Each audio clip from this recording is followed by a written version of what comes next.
நவராத்திரி நேரத்தில் துர்க்கையாய் மாறினாள் வேலு நாச்சியார். போதும் போதும், இப்போது ஒரு அமைதியான நேரத்தில் சிவகங்கை பூமிக்கு செல்வோம்.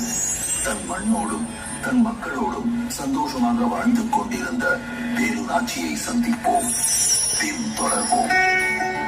இப்படி ஒரு உத்தமமான மகாராணி வேலு நாச்சியாரின் காலத்தில் அரசர் முத்துவடுகநாதரின் கூணாத ஆட்சியில் நம் தமிழர்கள் எப்படி வாழ்ந்தார்கள், நம் தமிழர்கள் என்பது குறித்தும் நமது அன்னை தமிழ் மண் குறித்தும் பெருமையோடு துணி குதித்து மகிழ்ந்து உறவாடி அல்லவா வாழ்ந்தார்.